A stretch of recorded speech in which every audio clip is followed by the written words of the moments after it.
আর এই মুহূর্তে যে খবরে নজর রাখবো, রবিবার রাতে শিয়ালদায় ভেঙে পড়লো বিপজ্জনক বাড়ির একাংশ এবং ধ্বংসস্তূপের নিচে পড়ে মৃত্যু হয়েছে একজন শ্রমিকের।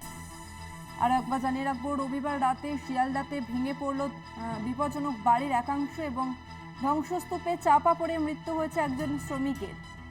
এন্টালি এলাকার বাড়িটিতে অ্যাসিড কারখানা ছিল বলে অভিযোগ উঠছে এবং ঘটনাস্থল পরিদর্শনে যান মেয়র ফিরহাদ হাকিম। এন্টালি এলাকার বাড়িটিতে অ্যাসিড কারখানা ছিল বলে অনুমান। ঘটনাস্থল পরিদর্শনে যান মেয়র ফিরহাদ হাকিম। রবিবার রাতে শিয়ালদায় ভেঙে পড়ল বিপজ্জনক বাড়ির একাংশ, ধ্বংসস্তূপে চাপা পড়ে মৃত্যু হয়েছে একজন শ্রমিকের এবং এন্টালি এলাকার ওই বাড়িটিতে অ্যাসিড কারখানা ছিল বলে অনুমান। ঘটনাস্থল পরিদর্শনে যান ফিরহাদ হাকিম।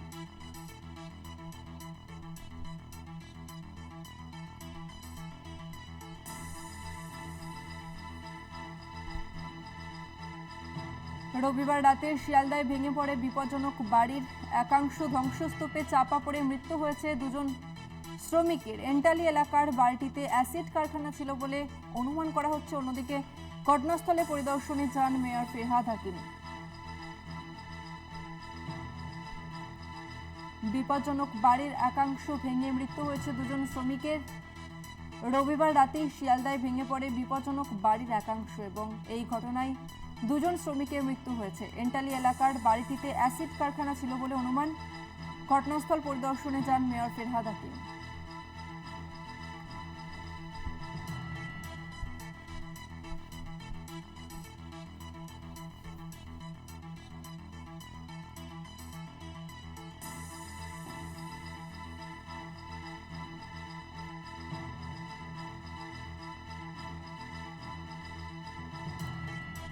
এই নিয়ে আমরা বিস্তারিত জানবো। আমাদের সঙ্গে ফোন লাইনে রয়েছে প্রতিনিধি দুর্গাদাস বন্দ্যোপাধ্যায়। দুর্গাদাস, ঠিক কি কারণে বাড়িটি ভেঙে পড়লো? দেখো তর্চনা, এটা যেটা জানা যাচ্ছে যে এন্টালিতে এই যে বাড়িটা, এই বাড়িটা এন্টালি পুলিশ স্টেশনের ঠিক পাশেই অবস্থিত। দীর্ঘদিনের এটা পুরাতন বাড়ি, যদিও বিপজ্জনক বাড়ি কলকাতা পুরসভা ঘোষণা করেছিল কিনা এটা নিয়ে একটা দ্বন্দ্ব রয়েছে।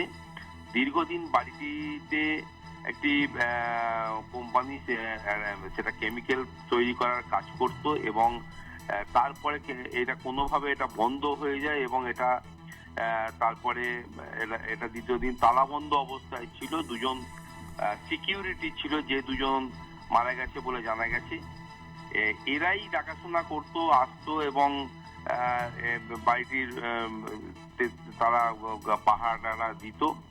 বিষয়টা হচ্ছে যে কলকাতা জুড়ে, শহর কলকাতাতে প্রচুর এই ধরনের পুরাতন বাড়ি রয়েছে। বিশেষ করে দক্ষিণ কলকাতার কিছু অংশ বাদে উত্তর কলকাতাতেই সব থেকে বেশি পরিমাণে এই ধরনের পুরাতন বাড়িগুলো রয়েছে এবং দীর্ঘদিন কলকাতা পুরসভার পক্ষ থেকে বাড়ির মালিকদেরকে বলা হয়েছে হয় বাড়িগুলি ডেমোলিশ করে নতুন করে তৈরি করুন অথবা বাড়িটি রক্ষণাবেক্ষণ করুন, কিন্তু মালিক পক্ষেরও উদাসীনতা কিন্তু বারবার সামনে এসে যাচ্ছে।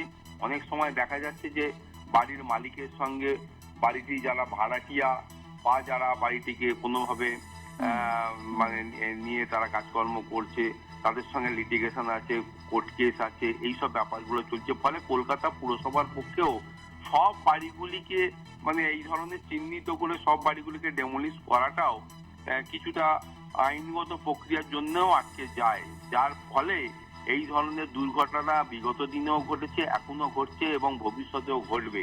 তাই একটা ড্রাস্টিক অ্যাকশন নিতে হবে, সেখানে আইনি বিষয়টিকেও কিন্তু আরো জোরদার করতে হবে এবং যতক্ষণ না এটা করা হচ্ছে ততক্ষণ শহর কলকাতা জুড়ে এই ধরনের ঘটনা আরো হয়তো ঘটতে পারে।